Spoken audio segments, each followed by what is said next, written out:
Welcome to the Metabolic Link, a podcast that explores the common thread of metabolism in health and disease. This is where science meets society. Welcome to the Metabolic Link. I'm your host, Dom D'Agostino. Today, we're talking with Dr. Valter Longo. Dr. Longo is an Edna M. Jones Professor of Gerontology and Biological Sciences and Director of the Longevity Institute at the University of Southern California. He has an extensive resume, and I'm just going to mention that it talks about his experience and training in neuroscience, in longevity, in immunology, in endocrinology, microbiology, genetics, and pathology. So he did some of the seminal work in calorie restriction and later did work on developing and really branding what's known as the fasting-mimicking diet, or FMD. So he's shown that these diets can increase stem cell production and enhance longevity. And in 2018, one interesting aspect is that he was Time Magazine's one of the most 50 influential people in healthcare for his research on fasting-mimicking diets. And as a means to improve health and longevity, we cover a lot of topics and a lot of ground in this area. And we talk about various aspects of fasting and protein metabolism as a means to increase longevity and aspects of performance. So I'm excited to share this content with you, and I hope you share it with others. Thank you. So thank you again for agreeing to do this interview, Dr. Longo. And we were super excited and honored to have you as one of our first keynote speakers at the Metabolic Health Summit when it was hosted at University of South Florida College of Medicine years ago. I think that was 2016 or 17. So, yeah, that was a great conference. Yeah. Thank you. Yeah, I mean, we were super excited to have you. I've been following your research for a long time and keeping up on everything. And it's, to tell you the truth, it's hard to keep up on everything that you're doing. So we know you're super busy. I looked on PubMed and I also looked on clinicaltrials.gov. And I think, I mean, you are the epitome of moving the science into human application and you are studying, I mean, just a brief overview, and I encourage people to go to PubMed and pull your articles and also go to clinicaltrials.gov and see the amazing work that you've collaborated with so many people across the globe. You're studying aging, diabetes, cancer, cardiovascular disease, immune function, MS, irritable bowel syndrome, depression, PCOS, skeletal muscle function, looking at randomized clinical trials on all these things. So maybe if you could give our audience an overview of, some of the recent studies that came out that you're excited about.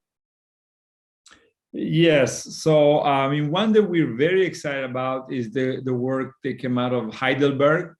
And this was an interesting one. It was a diabetes and diabetic nephropathy. And I had almost forgotten about that until I got an email some time ago, and they told me, well, we're done, and it looks great, And so these were a randomized clinical trial on diabetic patients receiving fasting-mimicking diet cycles, and they received 6 cycles once a month of the fasting-mimicking diet. And so it was great to see, first of all, the reduction of drugs in a major portion of the patients. And this was an interesting one because it was done against the Mediterranean diet, right? So it was 5 days a month of the fasting-mimicking diet against 5 days a month of a Mediterranean diet. So it was a nicely controlled study. And so the Mediterranean diet didn't do anything, but the FMD did a lot, and the reduction of A1C, and so the insulin resistance, and the reversal of the diabetes in a portion of patients, but in the majority of them, reduction of both of diabetes drugs, but also in some reduction of hypertension drugs, right? So, I was very happy about that. Now there's 3 or 4 more that are close to being published. So I was particularly happy about that because knowing that the other ones we had published on pre-diabetes before, on a 100-patient randomized trial, but this was the first one addressing diabetes, and now having these other couple trials that have looked at diabetes or pre-diabetes, I was very happy to see such strong results. So that's one. And then last couple of weeks, we published one paper on Alzheimer, two different mouse model of Alzheimer, and then the preliminary data, pilot data on the clinical trial that is now going on in Italy. And this was only the first 30 patients enrolled in the trial.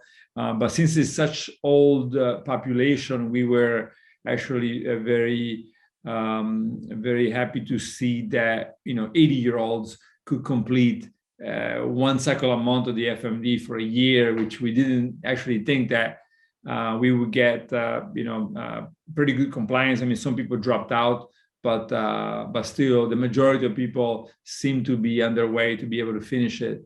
And in the mice, of course, not of course, but in the mice, the cycles of the fasting-mimicking diet worked very, very well in two different mouse models for Alzheimer, and showing reduction in the pathology, but also reduction in the cognitive decline. And so, there was a long study that took us maybe 7 or 8 years, but finally we get it out. And then finally, the paper that we just published on immunotherapy, the combination of fasting-mimicking diet and immunotherapy. We have also been working on that for a long, long time. And so this is just mice, but in mice it's working very well in making non-immunogenic cancers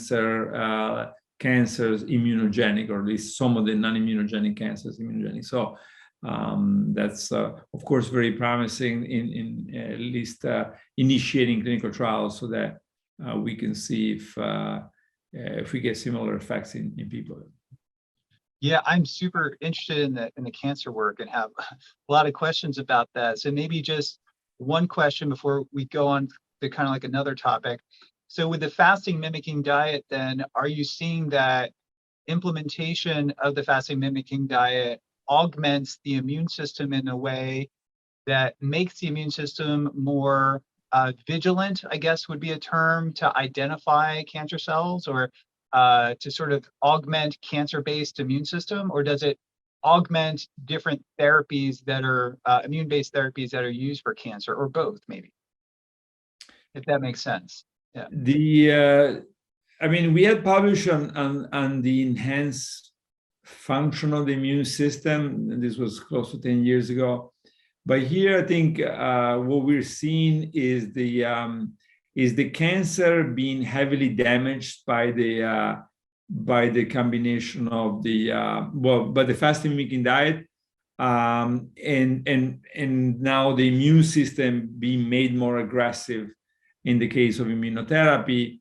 And so we're suspecting, and we have a lot of data to suspect, let's say, that it is the high level of superoxide, high level of free radical generation, specifically in the cancer cells, that is making them much more immunogenic, so much more visible as antigens to the immune system. And then the immunotherapy sort of closes the deal by now removing that self-recognition mechanism with the PD-1, PD-L1, and so so we're in fact we just got some funds to do a clinical trial on colorectal cancer with Dr. Joseph Lenz at USC, and the idea will be to do immunotherapy plus fasting mimicking diet plus vitamin C. So in KRAS mutated cancers, right? So we're sort of moved to, is there a way to get a very non-toxic or very low toxicity treatment that is more effective than the traditional treatments? Yeah, so that's an interesting approach. So the fasting mimicking diet would probably lower glucose and glucose availability and insulin, suppress the hormone insulin. And that may create like an energetic crisis where you said you get more superoxide production, more oxidative stress, and then that would decrease the pentose phosphate pathway, maybe that glycolysis. But with the vitamin C, if you're giving it intravenous, that could actually function maybe as a pro-oxidant. And then you're driving like the Fenton reaction and other things. So is that what you're thinking? Like with vitamin C, I know, it's an antioxidant, but when it's given at a high dose, it could also has a pro-oxidant effect at a high dose. And maybe it could be augmenting that redox state to sort of sensitize the cells to have a cancer killing effect through a redox state. Is that sort of the idea behind it? Yes, actually, we published on that a few years ago. And so with lots of KRAS mutated cancers, which is a big portion of all cancers, we saw that vitamin C, this was described by Luke Kentley and others, and starting back in the days from Linus Pauling. So vitamin C can have a pro-oxidant effect on cancer cells, but it turns out that pro-oxidant effect is very limited. And then we showed in the paper it is very limited because vitamin C causes deactivation of something called HO1 in the cancer cells, in different type of cancer cells, but certainly right? Hemoxygenase 1. Yeah. So hemoxygenase 1 is actually controlling, we showed in the paper, ferritin. So the cancer basically protects itself against vitamin C by making more iron scavenging proteins available, right? So now the iron that will be available, as you just mentioned, for phantom chemistry is no longer available. The sponges that out, and that is able to have a very strong protection actually against the vitamin C. With the fasting mimicking diet, you take the HO1 down, you take the ferritin down, now the free iron becomes available again, and they can do tremendous damage. And so this is very interesting, not so much because it happens not only because it happens in the cancer cells, but because it doesn't happen at all in the normal cells, right? So now the normal cells have a dual protective effect, right? Vitamin C, anti-aging, let's say, but FMD, anti-aging. So now you have two protective effects on all normal cells by definition, right? Because, we've shown that FMD cycles extend the lifespan of a mouse and make people healthier, let's say.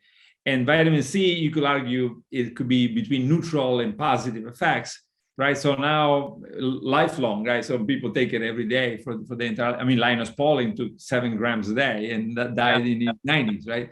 So, yeah, so I think that's a very interesting possibility to use such a simple, and this is, I think, KRAS, BRAF, the category that is sensitive, it could represent maybe about 1/3 of all cancers, right?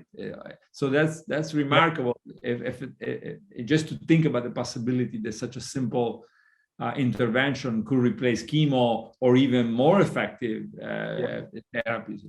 That's really interesting. I did not know the hemoxygenase story. I actually did my PhD on hemoxygenase 2, the constitutive form, whereas hemoxygenase 1 is the inducible form.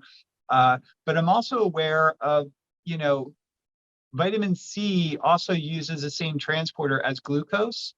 So from my knowledge, and that giving a high dose of vitamin C could function as a glucose antagonist to the transporter, and that could impair glucose consumption by the cancer cells and actually further augmenting or inducing that energetic crisis, within the cancer cells. So sure. This is an idea I've always been interested in, but I haven't really seen a whole lot of experimental data that really, showed the glucose antagonist effect. I have a file of papers, but it's not super well, I was wondering if mechanistically, or if you're looking at that too.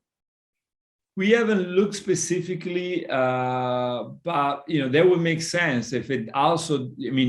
Of course, during fasting and fasting-mimicking diets, you're already struggling, and what we see very clearly is this what we named anti-Warburg effect, right? So by lowering glucose, the cells now, and this new paper, we see exactly the same thing. Two triple negative breast cancers.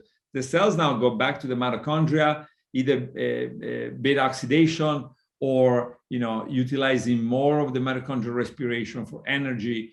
And of course, that's the problem for them, right? Because the mitochondria probably is impaired somehow, and so trying to reestablish that mitochondrial function is devastating.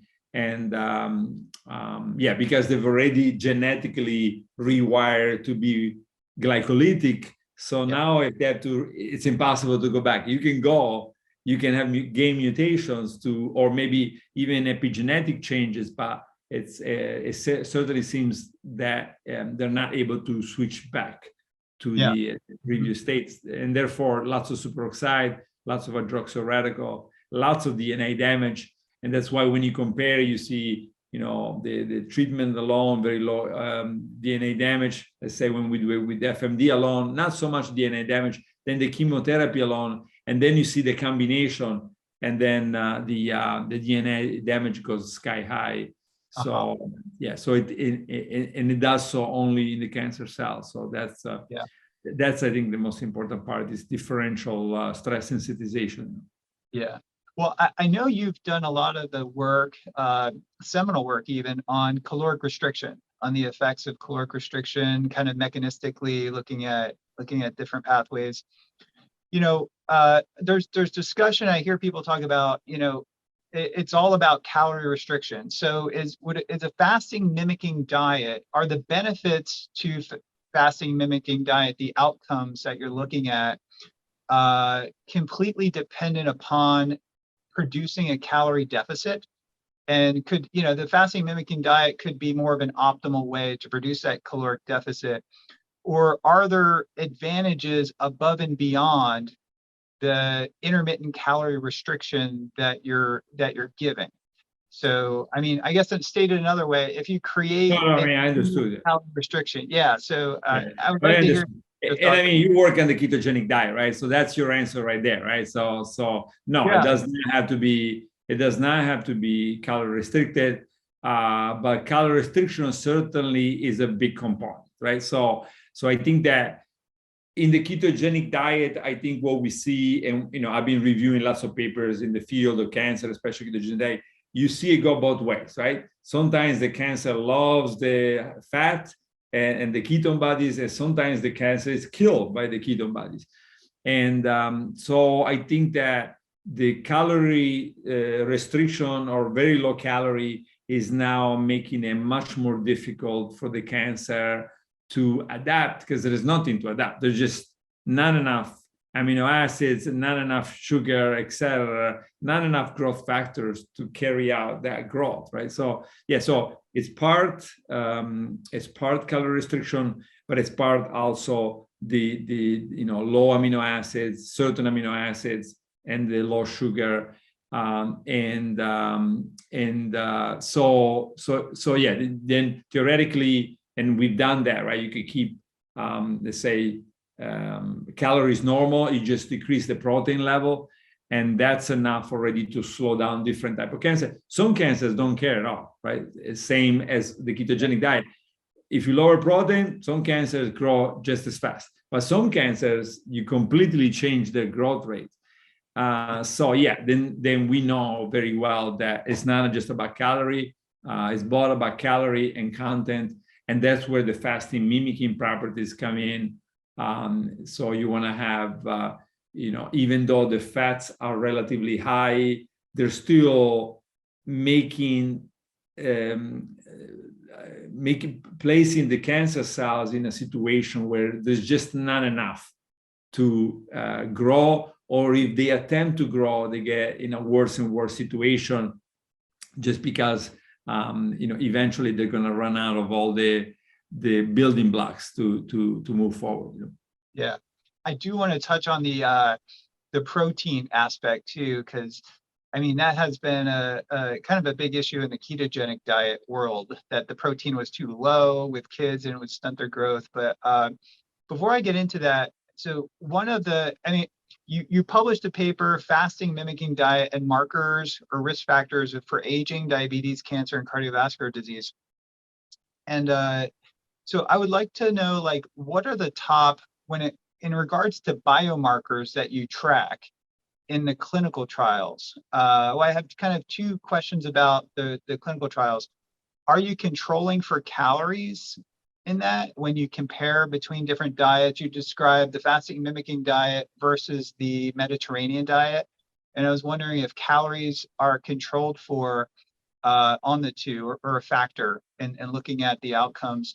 And then, like, in your opinion, what are the top 5 biomarkers to be tracking for those things? I mean, we're very much interested in blood pressure, insulin, glucose, triglycerides, HSCRP, those things in the trial that we're running now. But and I know there's more than 5, but I just in the the interest of time to keep it kind of short. So it's kind of 2 questions there. Yeah, with the clinical trials, are you kind of looking at calories, and controlling and counting calories, and the biomarkers that are most impacted by the fasting mimicking diet that are most important? Yeah, I mean, we're not. I mean, we didn't do the trial in Heidelberg, so they decided to go with a normal calorie control Mediterranean diet, and I think that was a good idea, because basically, if we're already saying that severe calorie restriction is already part of the effect, we are not claiming that this is why the fasting mimicking diet is very low calorie. So the point is that you need the very low calorie, but you also are enhancing that effect with the low protein, low sugar, high fat. So that's the idea, right? To have it all. And the idea is also long term. If you're thinking about somebody maybe doing this for 40 years or 50 years, we don't want to generate an intake that is not consistent with the actual fasting response, right? So during fasting, yes, you're not taking in fats, but you already have the fats in and they're being released. So to the body, having fats in circulation, fatty acids in circulation is perfectly normal. It is a fasting response. That's what it's always had during long-term fasting. So we also have been trying to think about being respectful of sort of what people have been exposed to very regularly for tens of thousands of years, right? So whereas, let's say that you could do high protein fasting mimicking diet, which and let's say it may work, it may not work because now IGF-1 could still be increased.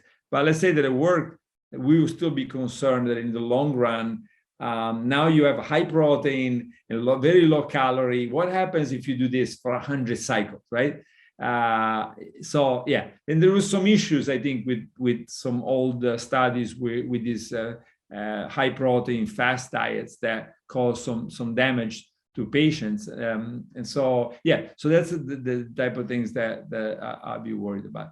And then as far as markers, I think we're really focusing on how do you make somebody live longer, healthy.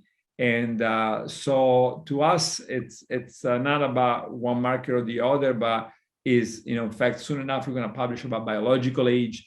And I hope we follow it up. We use the BioAge model by Morgan Levine, but I think we hope to follow up. Now we're doing something with Steve Orvert with mice, and then soon enough, I think we hope to move it to the human trial. We're starting a huge 500 patient trial in southern Italy where we're going to do the epigenetic clock.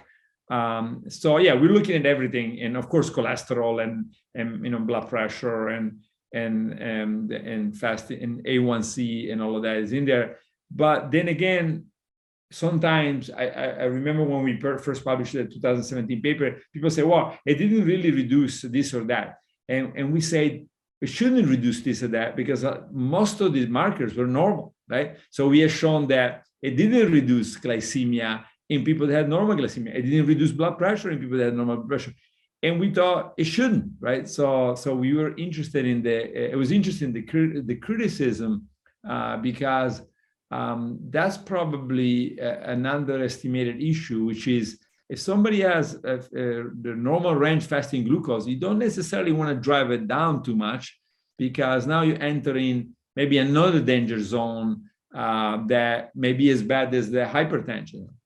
Yeah, or even insulin and IGF-1, right? I mean, because you push IGF-1 down really low, and then that can kind of cause some problems too, with people become more frail. Even blood pressure. I think there was a study in 2014, right? It's like if you make it to over 90, those people, the people that were better off, that had better, less mortality, actually had a little bit higher, trended to be higher blood pressure. So if you're over 90, low blood pressure is a bad thing. It's and look at also weight. Now it turns out that if you're maybe a little bit overweight, if you're 90, you might be doing better.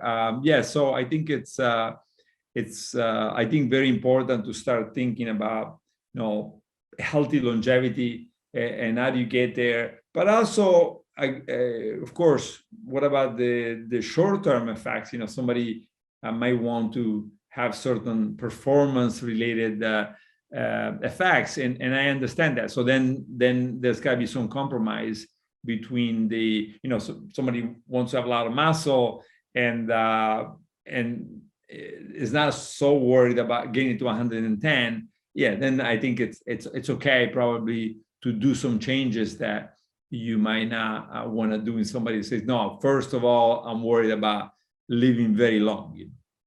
Yeah. You talk to different people, or you hear people talk about the more muscle you have, the greater strength and functionality you'll have, and longevity being associated with a higher muscle mass and strength. And that'll reduce falls and muscle is also an endocrine organ that release like myokines and other things that could be beneficial. But I guess from your perspective, what do you have to do and eat to maintain that muscle is also impacting organ function and things like that. And the discussion about protein always comes up in different groups, especially that I'm associated with, and there's like a big following with a carnivore diet. I don't know of any centenarian carnivores. I don't know. Maybe you do. But I think I heard you on one podcast that many of the blue zones that, except maybe like Okinawa, they do eat red meat, but it's like, once a week or something like that. So, they have a glass of water with the red meat. And so I wanted to know, in regards to protein, I heard your recommendations are pretty low in regards to, a little bit lower than the standard. I guess also, what would you say to the person who's on a high protein diet, not necessarily a protein sparing modified fast that you had mentioned before, because there's some problems with that. But what would you say to someone who's on a higher protein carnivore-like diet that is getting 2 grams of protein per kilogram, and all their biomarkers are kind of going in the right direction? I mean, just for the record, I'm not a fan of the carnivore diet, but I get a lot of emails from people who are just eating meat and eggs and maybe some fish with that, and they're just like no fiber, no plants or anything. And they share their blood work and all their biomarkers, but I look at it and say, this is a calorie restriction effect. You know what I mean? They're eating this way and they're producing a calorie deficit. But I don't think we know the long-term effects of that. Well, no, we do, right? We do, and they're not good, meaning that at least from epidemiological studies, right? So, and in my book, I talk about the need to move away from one pillar type of science. So I use the clinical trials, the randomized clinical trials, which you could say, the people that write to you, they're doing sort of like N of 1 clinical trial, not randomized, but so that's one pillar, right? You got 4 missing, right? So then you want to say, well, what about the centenarians? You want to say, well, what about the mice and the flies? And, do they live longer when they eat a lot of protein? And then you want to look at epidemiological data, right? So what about, millions and millions of people that eat a lot of protein versus low protein? And all of it. And in our case, we also look at genetics of protein signaling, right? So, for example, the longest lived mice in history are the ones lacking the growth hormone receptor. And the people that we studied for many years, the Larons, lack the growth hormone receptor. They rarely get cancer. They rarely get diabetes. They cognitively younger than their chronological age. So I think that when you look at all the pillars, the people that have high protein, and we published that years ago, the Americans had high protein, had a 400% increased risk of developing cancer, 75% increased risk of dying early. But that was only until age 65, 70. right? Then it turned around. Then the 80-year-old that was eating low protein, reporting eating low protein, wasn't doing so good at all. And now when you go to the, going back to your questions, when you go to the zones like Sardinia, Loma Linda, et cetera, if you think about it, what you said earlier is true for the past, but it's not true for the last 30 years. So the centenarians had a very poor protein diet, maybe meat once a month, right? On average, or once a week to once a month. But then eventually in the last 30 years, when they got to 70s and 80s, they moved in with their children many times, right? Or they moved in nursing home, let's say Loma Linda nursing home. Now all of a sudden they have a ton of proteins, and maybe every day, every other day, right? So and that matches very well what we saw with the epidemiological data, right? You do 60, 70, 75 years of a very poor restricted diet, but sufficient, yeah. And then you move to a much richer, more variety of food, more proteins. But yeah, so that we believe that that's probably, we're talking about generalization now, and everybody's different. So obviously there's going to be a lot of personalization, but I think in general, there seems to be like, it seems to be what works, to block the growth pathways without interfering with the growth of muscle, et cetera, et cetera. Why? Because having high IGF-1 doesn't necessarily help you having more of an IGF-1 effect, right? Like having lots of insulin all the time, and insulin and IGF-1 are very similar. At least the receptor is very similar. So having a lot of insulin doesn't help you at all, right? In the long run, it helps you in the short run, right? So yeah, so then it goes back to the people that make those comments. Well, don't confuse acute effects, like you can't confuse the acute effect of insulin with the long-term effect of insulin. So short-term, if you inject yourself with insulin, you will say, I feel great. My glucose dropped, my A1C dropped. Let's say a normal person 40 years ago. Eventually, what's going to happen to you? You're going to develop insulin resistance, and you're going to die early. And so all the epidemiological data on low carb diets seem to confirm that, with the exception of the vegans, right? The relatively low carb vegans, if they have around 40%, 35, 40% carbs, and they're mostly plant-based, those seem to be doing the best of all, right? So yeah, after that is the high carb groups, and as you probably know, the Lancet and this meta-analysis out there are showing that it's best better to have an 80% carbohydrate diet than to have a low carb diet for overall mortality and longevity. So yeah, so the carnivores. Could it work? Yes, it could. We could be surprised, and even though it's not something that makes any sense, it surprises everybody because they're doing a very special, high animal protein. So nobody does that, right? So nobody eats like in the paleo years. So it is possible, right? That if you did that. Yeah, I think, I'm sorry to interrupt, but I think like a common theme that you have mentioned many times is really the energy balance. I mean, the biggest problem, there's the macronutrient debates, but I think like, we are just eating too much food.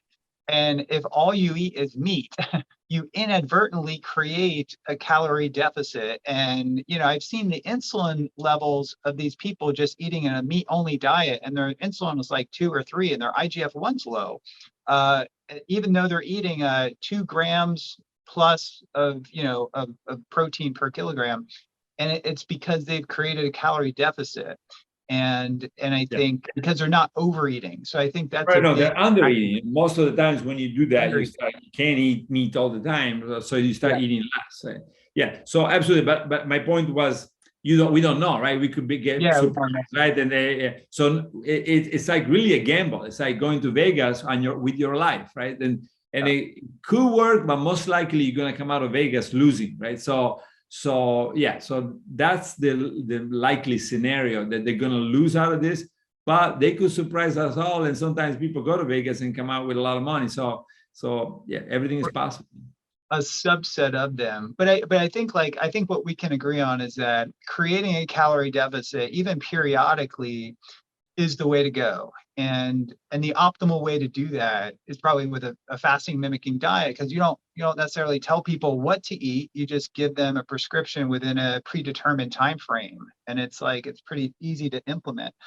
So, but I think, I think that if we want to move this, because fasting ideas have been around for 2,000 years, right?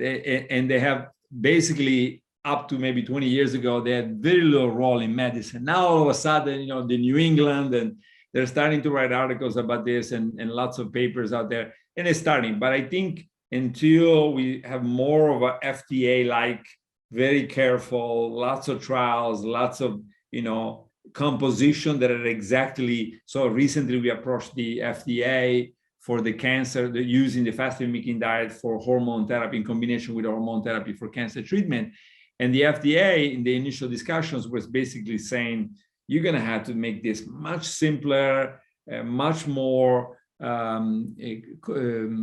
repeatable, let's say, right? So we will have to be able to reproduce the same exact FMD every time, right? So then that and only that could be tested in an FDA trial. So I think that for this to stick around and be in the toolkit of doctors and nutritionists and all over the world, I think we're going to have to standardize it, right? And maybe the FDA will say, you don't need to have approval for everything because it's food. But I think then again, we cannot say, oh, go home and improvise, because even though some people could benefit, I would say that probably, as we've seen before, when people did that and we looked into it, there's more damage than good. So people go home and say, oh, I'm going to do 16 hours. I'm going to do 18 hours. I'm going to do, every day. I'm going to do 2 days a week. I think that the result of that is probably more damage than good. Now, 3 papers just came out, and I actually wrote a little preview for 2 of them in the in Cell Metabolism. And sure enough, what we have been saying for years, people that skip breakfast, they moved the breakfast forward by 4 hours, and that was enough to reduce energy expenditure and increase hunger, right?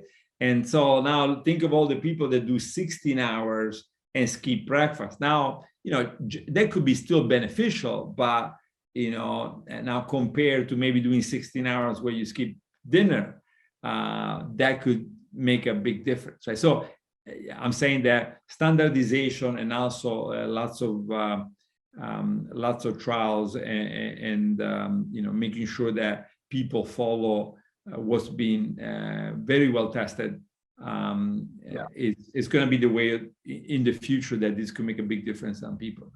Yeah. I occasionally skip breakfast and lunch and then eat, at the end of the day and fast throughout the day, but I end up eating too much food at nighttime and trying to get in all my calories, and that can disrupt sleep. So I found that, this morning I had steak and eggs, which, but I limit it to a certain amount, and then I fast all day, and it's been about, 10 hours. And then I fast, basically do like 2 fasts per day. Like I will fast overnight, and then I'll eat a breakfast at 7 o'clock. And then I eat my dinner around 6 or 7. So and I do the same. Yeah, I do the same. Yeah. I've been doing the same for 20 years now. Yeah, and I think, and that's what I wrote also in my book, I think that's the best way to do it, right? Because now you don't push the daily fasting to more than 12 hours. And so you get lots of benefits, as Sachin Panda and others have shown. You get lots of benefits from the time-restricted eating, but you don't push yourself to that range that seems to be associated with a shorter lifespan. So most people that skip breakfast, or most studies showing people skipping breakfast, show that they live shorter. And so why is that? Well, maybe because one possibility is, and Sachin will say absolutely not. So I don't know, maybe he's right.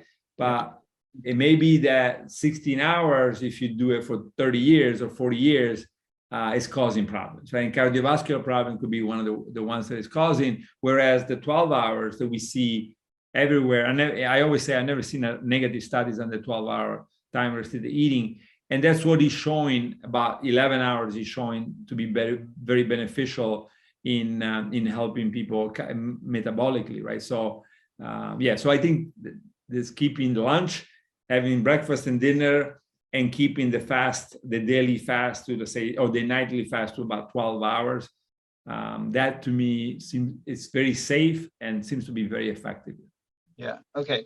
Good to know. So maybe I'm on the right track. I've gravitated to that, after many different, dietary protocols, to that morning breakfast. I just feel better later in the day. Sometimes I feel better in mid-morning if I didn't eat breakfast, but then I just end up overeating, later in the day.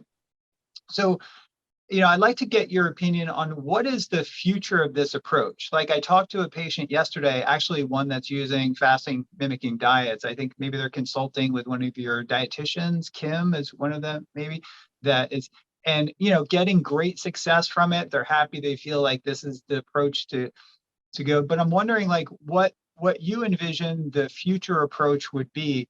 The people that I talk to that want to implement this, they want the food to go on their doorsteps. They want, like, all the food. They want the option for the food to be delivered to them, sort of like a prescription, right? And they want, in addition to that, I think it would be really helpful to have a biowearable that the data would go to the clinician or the dietitian, where they can see the compliance, that they're actually following the food that's being given to them. And then the patient too would have like 24/7 access through an app if they had any questions.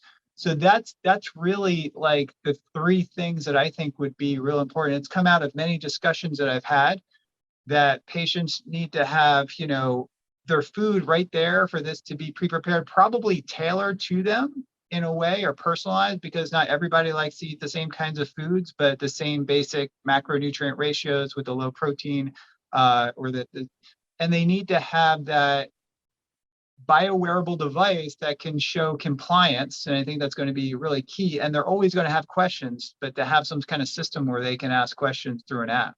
And is that, that's what I think of when I think of like the future of metabolic-based dietary therapies. And that's already pretty much, right? So it's all been done. I think that with the fasting mimicking diet, I think it's not about being personalized, but it's about not having anything in it that somebody dislikes so much that they have a food aversion, right? So let's say you have onions and somebody says, I can never eat onions. Of course, then you have a version without onions. But other than that, I think it's a medicine, like you say, right? So it has to be treated as such. And it's not a medicine that is going to replace people's food. People can still eat whatever it is that they eat, say 350 out of 365 days a year, right? So then for those 15 days, broken down to once every 4 months, and this is exactly the trial that we started in Italy, right? So that's what people are going to do. So for those 5 days, you want to have the medicine. I mean, imagine if somebody say, I want Lipitor, but I want Lipitor made for me. You can't do that, right? So you have to have FDA trials, and sometimes Lipitor or some cholesterol inhibiting drug may not work for you. Then you can change. You can have 2 or 3 versions, right? But so that's, I think, almost there. And then the devices, for example, in the trial, we're collaborating with an expert in sleep, Matthew Walker at Berkeley, and in the trial we're going to have, for example, the ring, the wearable ring, and so we to follow the sleep. And in the trial in Southern Italy, we're doing the longevity diet, the everyday longevity diet, which is, of course, a mostly pescatarian diet, low protein. And then, the 12 hours, the skipping lunch is in there, and et cetera, or that plus the the FMD alone every 4 months, or that plus the longevity diet, right? So we want to see what happens. And we're also starting to use continuous glucose monitors on lots of patients. So for example, we have some doctors that we use it on. But I think at some point soon we'll probably do clinical trials where that is tested. And then an application, those are being developed, and soon enough, I think we should have the application. So like you say, people can monitor their own status and be able to react and see how the FMD is working for them. Yeah, and maybe the future is the data from the FMD, through the biowearables, the glucose monitoring, and the sleep too. I can imagine sleep would probably improve. Would go to an AI platform, and then that data can come out and give actionable advice to the participant or the patient or the participant. And I think really that could be the future, and that would further validate the science and the application of FMDs or any diets, really. I mean, that's what we're kind of trying to do with the ketogenic diet in epilepsy. If patients were a CGM or a continuous ketone monitor or a continuous lactate monitor, which is being developed now and being used in some studies. So yeah, I have maybe one other personal question. Like every day there's certain foods I wanted to ask you if people should avoid. And I know protein should be, low or in moderation. That was a big part of the protocol that you're working on. But like I have dark chocolate, I have blueberries, I have wine pretty much every day. And a lot of people ask questions about, these things, and, everything sort of in moderation. Is there any particular foods that would be excluded from, the protocol, the longevity protocol that you are putting together? Should people avoid alcohol? So I'm seeing a lot of data coming out. There's mixed reviews on alcohol, but some of the data indicates, a glass a day. I mean, I'm sure coming from Italy, my family was big into wine, and even in the pasta and everything too. Should we be avoiding processed food or alcohol, or should it just be considered, moderation approach? Yeah, first of all, I encourage people. So I started 2 clinics for the foundation, nonprofit clinics, one in Milan and one in Los Angeles. And in Los Angeles is createcures.org is the clinic. And so, for example, low protein, I'm a little worried when I say that, because some people, when I say low protein, they think, well, I'm just going to avoid proteins, and then they become malnourished, right? So that's why I think it's so important, even if you do it by telemedicine, to talk to somebody. If it's not our dietitian, talk to somebody else that they know what they're doing. Because, for example, if somebody's vegan, they might need to be more around 1 gram or maybe even 1.2 grams of proteins per kilogram per day. But that's only the vegans that are eating mostly legumes. If you're eating legumes, seeds, and nuts, you may not need to go as high, right? So it gets pretty tricky, particularly if you are one of those groups that are doing something particular, like being vegan or even being vegetarian, etc. So yeah, so I think it's worth the investment. So the food to avoid, I think that I always say, if you think you always must avoid something, it's time to have it. And I'm excluding, of course, people the ideology based, so if somebody is against animal being killed and all of that, that's a different story. But I'm saying, other than that, then I think that these sort of obsessions are just that. But then again, as you see in the latest a paper representing millions of people, 3 continents by the group in Norway, sure enough, people that had consistently legumes were number 1, whole grains were number 2, and nuts were number 3 as the super healthy life expectancy foods. Red meat was to be avoided or removed, processed meat to be avoided or removed. And so those alone, these changes and a few more compared to a Western diet were associated with 13 years of increased life expectancy. It started at 11 to 13 years, and I think 8 to 9 years, it started at 60. It's pretty remarkable, right? If you just think that this is just a part of what we and others have been proposing with the longevity diet.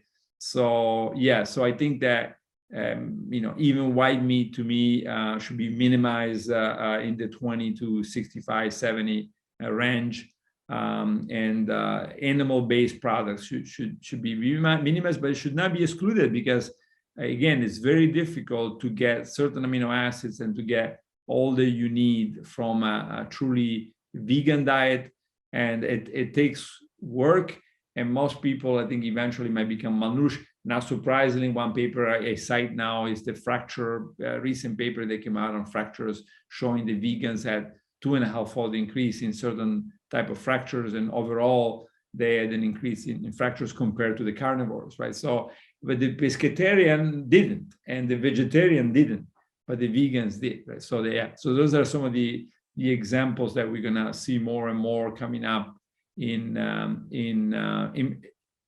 both sides, right? So the ones that eat the Western diet, we give the Western diet to the mice, and not surprisingly, they started developing high cholesterol, cardiac problem. They become fat, and they die much earlier than the control mice, right? So that's pretty obvious that so as far away as you can stay from that Western diet.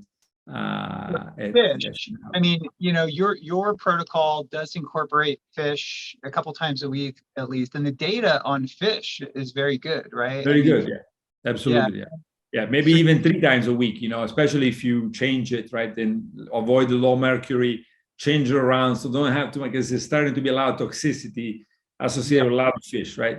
So it's probably good to change it around and not always have the same one, just to avoid that. Is, let's say some of those fatty fish contain some toxins, and you keep eating that 3 times a week, that could be a problem. So unfortunately, now we're also faced with a polluted world, and so so then maybe thinking about that is also helpful. But yeah, probably 3 times a week now. I think it's good to have 3 fish meals, and especially omega-3 containing fish, high omega-3. So sardine, anchovies, salmon, etc.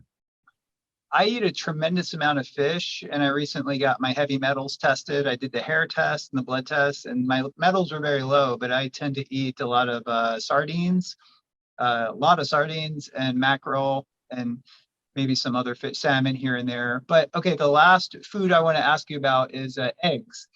So I know there's a bit of a controversy on eggs, and they can be incorporated into a vegetarian diet. And you didn't mention eggs in the diet. They're to be avoided or to be incorporated.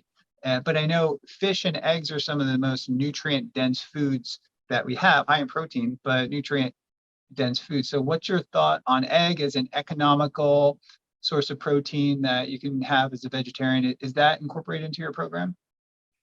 I think there's a New England Journal of Medicine meta-analysis on eggs, right? And I believe, if I remember correctly, starting with 3 a week or more, you're starting to see the problems, right? So that's what I've been preaching.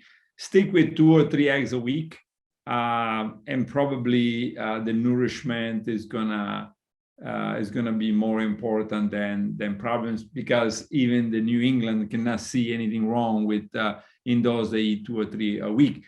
As you get higher, just like with alcohol, as you were mentioning before, so the meta-analyses are showing about up to 5 drinks a week, no problem, very little effect. Now, what I've been saying is that whether it's eggs or with cholesterol, let's say, if you're genetically predisposed to have sky high, cholesterol in response to eggs, or if you have one of the cancers that is that has high risk factors that are also affected. So if you're already predisposed to it, for example, I think esophageal cancer is one of them.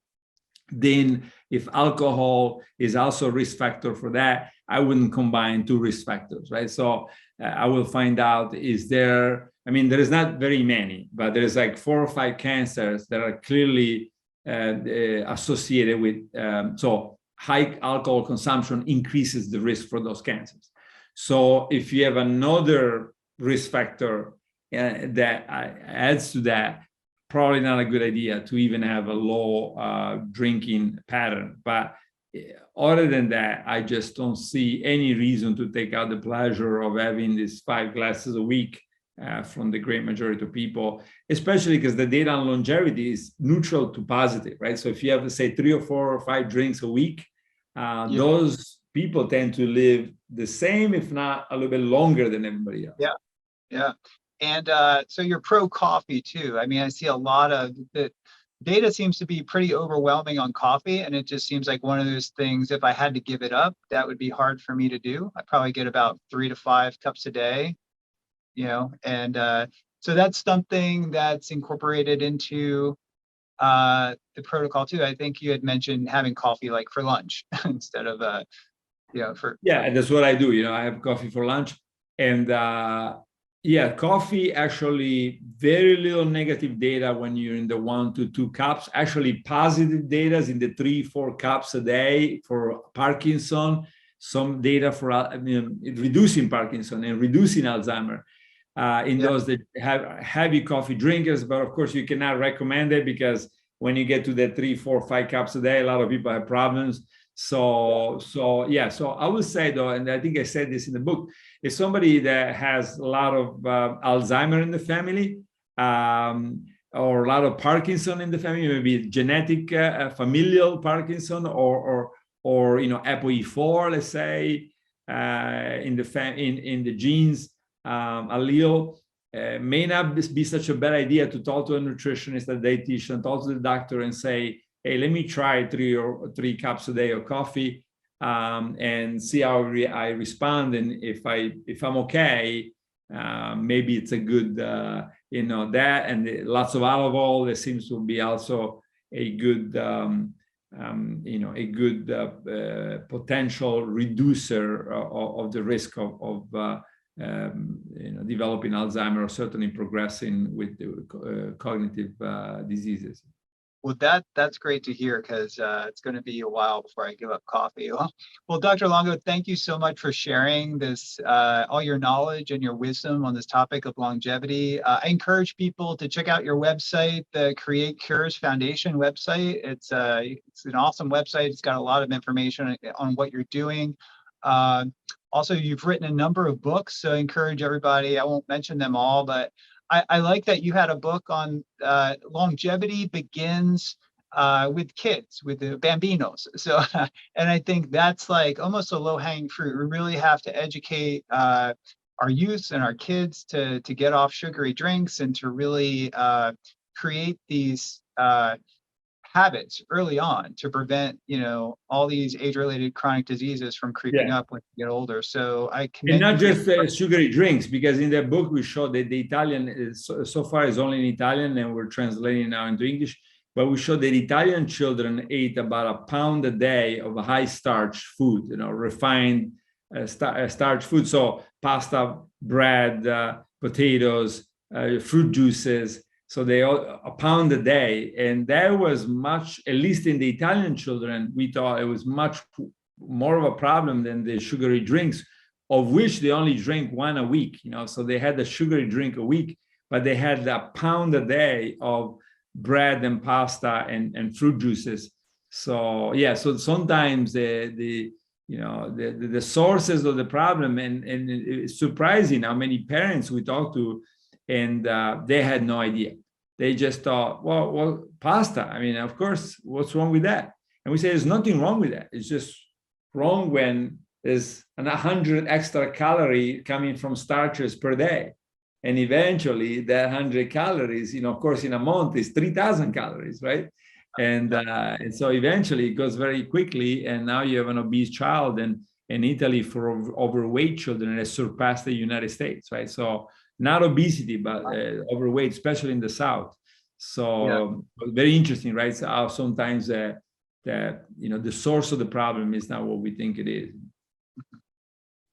Well, thank you for all the work that you're doing on longevity and also keeping our kids healthy too. I think that's a great area to start putting your time and energy into, in addition to all the different diseases that you're treating, diabetes and cancer. I wanted to get more into the cancer, but maybe we can follow up, at another time, or maybe you can give, fill us in at, giving a presentation at Metabolic Health Summit, perhaps in the future. So We would really love that. We had Dr. Sachin Panda was one of our speakers last time. He gave a great talk. Well, thank you again, Dr. Longo, for doing this interview, for giving up your time, and for all the educational outreach that you do, in addition to all the podcasts, but all the books and through Cures, Create Cures Foundation too. That's an amazing, and I know a lot of your book proceeds go and support. All of it. Oh, all of them. That is fantastic. Yeah. Well, thank you. I mean, that's just sort of solidifies your passion and your commitment to really making a difference and making an impact on metabolic health. I can't think of anybody else that's actually like moving the science into human application. I mean, you are really at the pinnacle of doing this, of this. Oh, thanks. I appreciate it. Thank you very much, and great podcast. Thanks a lot, Valter.